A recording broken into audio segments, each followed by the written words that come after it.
Greetings. Welcome back for another discussion on the symbols that are in the sanctuary.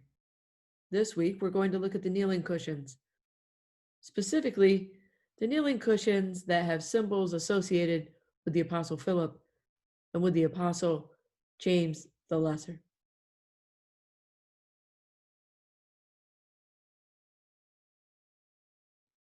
The Apostle Philip is one of those apostles that actually makes all four Gospels.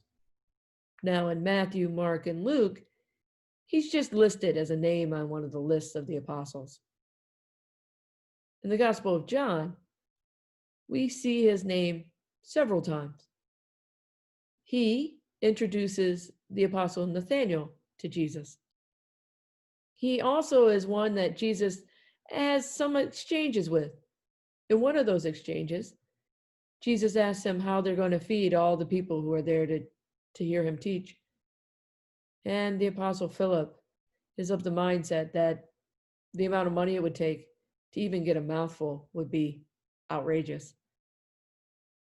In a second exchange, the apostle Philip actually asked Jesus to show all of them gathered the Father.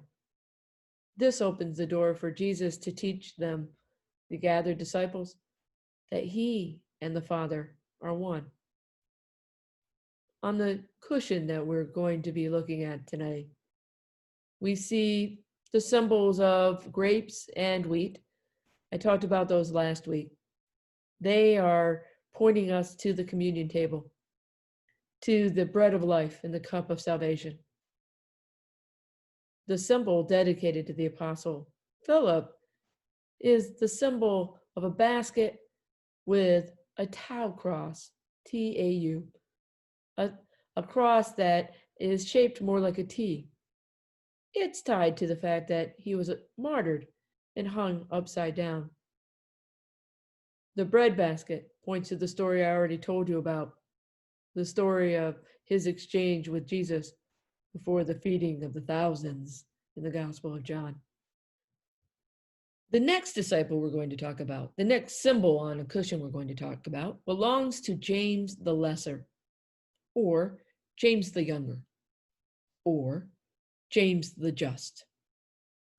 Now, as we look at the cushion, we see also the grapes and the wheat that I mentioned earlier, and a symbol of a saw. But first, a little bit about James. He's called James the Lesser so that he's not confused with James, the son of Zebedee. There's a whole lot of debate about James's familial relationship with Jesus. Some think he's a stepbrother of Jesus, and others, a cousin. The sources that I looked at noted that it is thought that James the Lesser, James the Just, mother was Mary of Clopas. In other words, the sister of Mary, the mother of Jesus. Now, although he has no speaking parts in the Gospels, James the Lesser, James the Just, became one of the three pillars of the Jerusalem church. And when Peter left to go on his journey, James the Lesser became the first bishop of Jerusalem. There are references to this in the book of Acts and in the letters of Paul to the Galatians and in Paul's first letter to the Corinthians. Now back to the symbol, the saw. It's tied to teachings around how James died. As the tradition states, he was thrown from the pinnacle of the temple, but that didn't kill him. Then he was clubbed to death. And the saw references that he was sawn apart.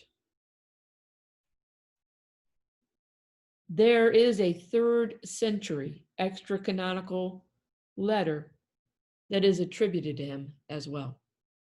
So that's a little bit about Philip and a little bit about James the Lesser, a little bit about the symbols associated with them.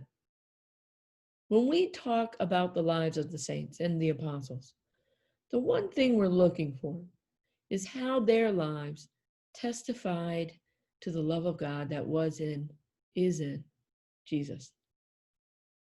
We also look at their lives to see if we might find some form of role model for us to follow.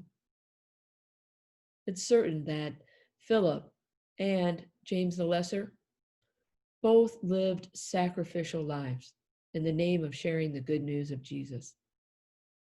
They both were martyred for their faith,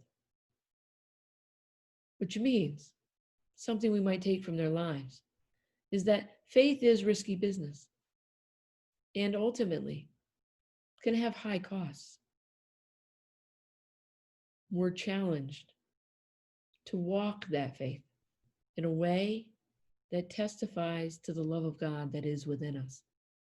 Remember, we're expected to always be ready to defend the faith that is within us.